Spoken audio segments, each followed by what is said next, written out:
What's up, guys? My name is Jordan, and welcome to episode 1 of Comfoodication, the human connection. Now, I had the privilege of sitting down with one of my good friends, Nicholas, who at the age of 2 was diagnosed with Autism Spectrum Disorder. Now, for those who aren't as familiar with this diagnosis, it's a developmental disability that affects the person neurologically.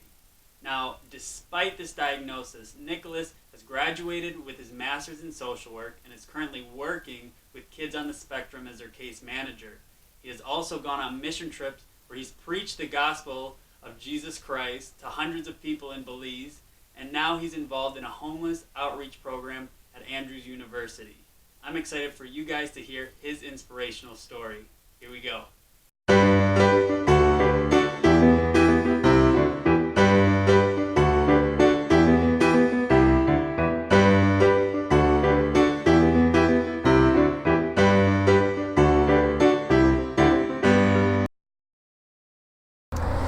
What's up, guys? I am here in my hometown of Berrien Springs, Michigan, at one of my favorite places, Baguette de France.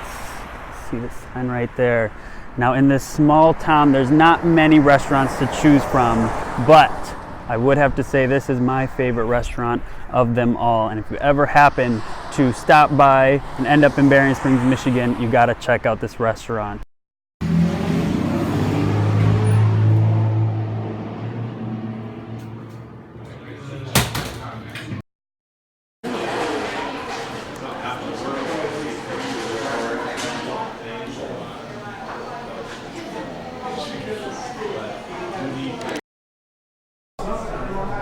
All right, so I'm here with my friend Nicholas. He has decided to join me, and we're at one of our favorite places, Baguette, and the sandwiches here are delicious. Now, what sandwich did you get, Nick? I get the chicken Hawaii. Oh man, same thing. Same thing. See, we think alike. This food is beautiful. Mm-hmm. Now it has. I get garlic sauce on mine. Nicholas, do you get any sauce? Yeah, same thing. Same thing. Look at that. See, we have different cheese. Different cheese. That's the only difference. But now you can see why Nicholas and I are such good friends. We think alike when it comes to food. It's almost scary. It is. Oh, but it's also good. If you're ever in Berrien Springs area, you have to come to Baguette. Right, Nick? Yes. Nick agrees. So, now, Nick, kind of the reason we're doing this is I want to get your story out there because I've known you for a couple of years and our friendship has really blossomed. We just clicked right from the start. We were co-counselors together at Camp Au Sable. What was it? 3 years ago? Something like that. Yeah. In case of people haven't heard what that camp is, it's Seventh-day Adventist youth camp that there's with children from age 7 to 17 could come. Yeah, it's a ton of fun. You worked there for a long time. How many years? 6 summers. 6 summers. I only worked there for 2 summers, and yeah, it was such a blast. And Nicholas and I got to co-counsel a cabin, so we had like 10 to 12 boys. Yeah, summer. And it got chaotic at times.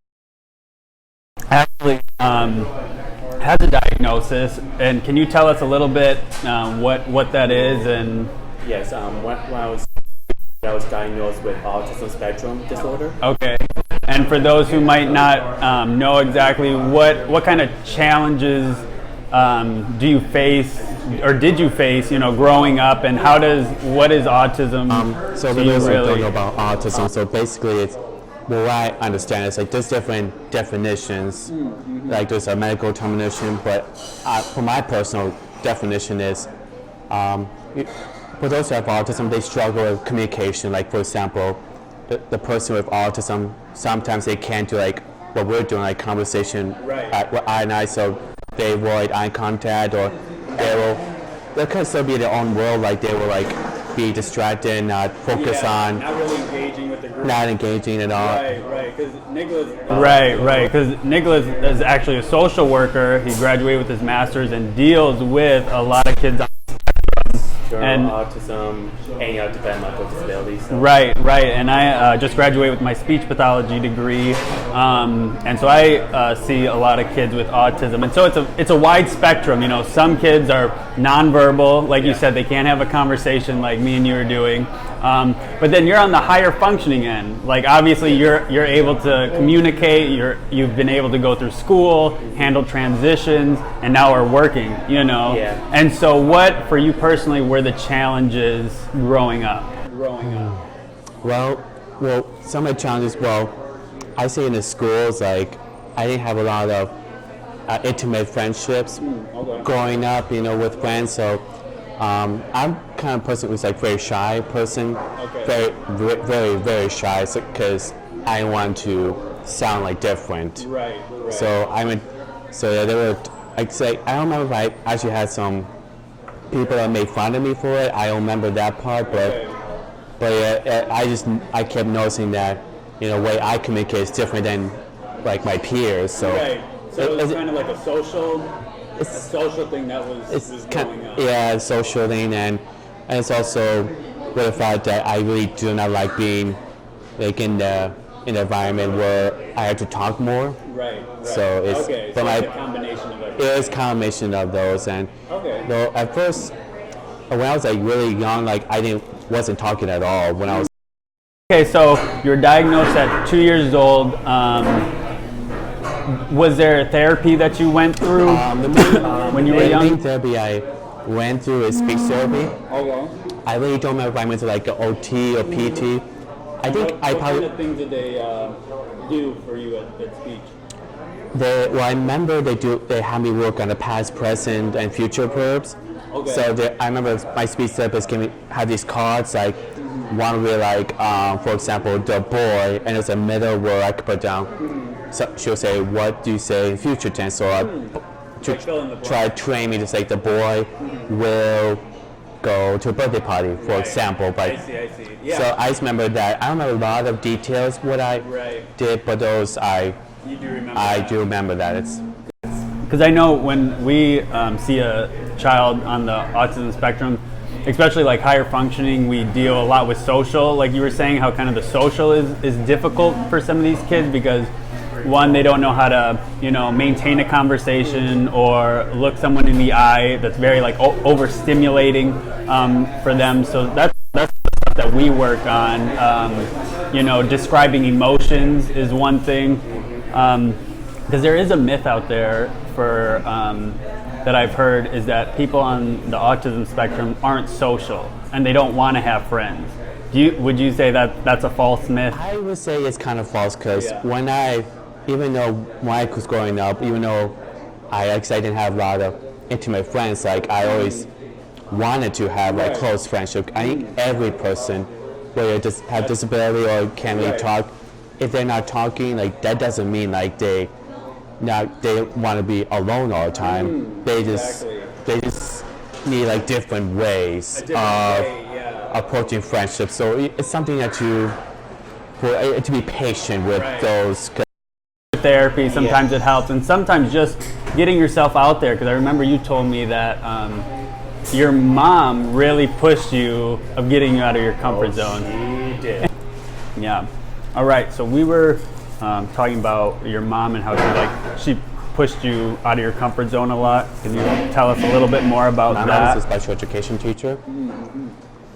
So she deals with like children who have autism or other disabilities. So when she first suspected I had autism, when she saw some symptoms she sees, and she's the one that pushed me to have the testing done. My dad at that time was in denial. Right, which a lot of parents are. Oh yeah, but then I don't remember much about what he felt, but he probably felt shocked, and my mom probably did, but wasn't surprised. Right, because she has dealt with a lot of kids. Oh yeah. Spectrum. And so anyway, so after the moments of like shock in those days, they got me to work, so they sent me to it's like a special preschool. Okay, kind of like a Head Start, Like kind of like that. So, but from there I was not participating. I had two teachers there, and they tried to get me to say some words. but I didn't want to, and I don't know why, but apparently I was a difficult student that time. But so one day they had a parent-teacher conference with my parents, and they basically told them that we tried everything, but it seems hopeless. Wow. And they said that the only thing they recommend is having me do the communication board. Which Wow. is, How did your parents handle that? well, my mom first said like, absolutely not.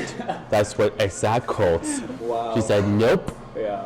And she said that because she had faith to know that I would be able to talk, so she prayed to God, and Oh my goodness. so and apparently, apparently that worked because I'm talking now, and Having I a think great conversation right now. cool thing about this experience that time was that when I started talking, I started doing what I'm supposed to. Like, I was the first student there to graduate from that program to the out of their program, Wow. and get qualified to go into regular school. So Really? So once you started communicating, which we see a lot, is like the behaviors kind of start, the bad behaviors or negative behaviors kind of start to go away, because now you're able to express, hey, I need to go to the bathroom, or I don't like this, or can you explain this, And so that's awesome to hear that once the power of communication. Yeah. It's awesome. So we kind of mentioned that you're now graduated. You went through graduate school for social work, and now you're working.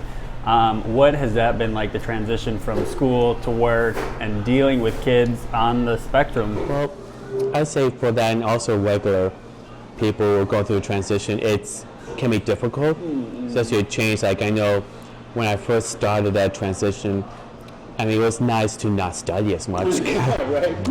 That was probably before, but then I guess time goes on, you're trying to think of what can I do next.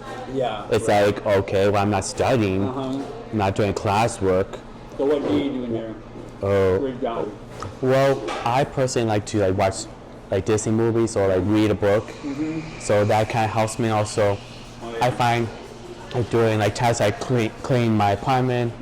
That some people, they don't like clean apartments, but for me, I don't know why, It kind of gives you calmness. Calm and satisfaction. Yeah, for sure. Because I can't deal with messy stuff. It's Right.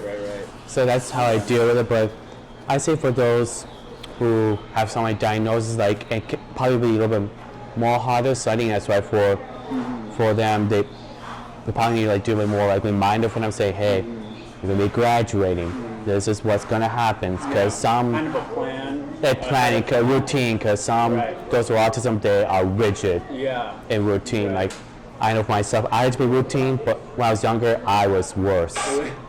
I was. Because I know Nicholas is the most punctual person that you would ever meet in your life. He is always on time to the second. Yes. So, and that's a great quality to have. Which Yeah. people don't do very often, but he said it was even worse. It was. It was at the point where any change, I really don't specifically, if it's a change of toys, That would throw you off. and also if I lose. There's one time my family went to this trip, and I left something in a hotel, and Oh no. behaviors came up, and I was not Oh boy. having it. But now you've become a little more Now flexible. I'm becoming more flexible, though. It stresses me to a great degree, but it's manageable. And that's what I think is, the key. Because everyone, has their structure. Everyone likes structure, but kids on the spectrum sometimes don't know how to handle their emotions when that structure breaks down. Right. And so, as like you're saying, as you're getting older and being through different situations and experiences, you're able to kind of manage your emotions a little bit better, and how you handle that. That's awesome. So I guess the overall question that I think is really important is, what would you want to tell other kids and their families who are dealing with a similar diagnosis of autism? And I guess the main thing, well, what my experience is, show them as much support and show them the love as much as you can.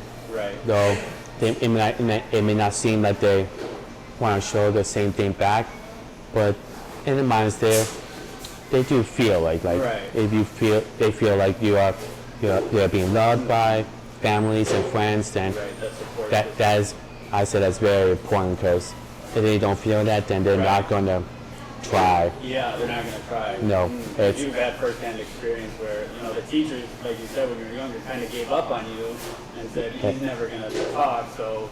Yeah, and then until mom stepped right in. The love of mom, when mom steps in, watch.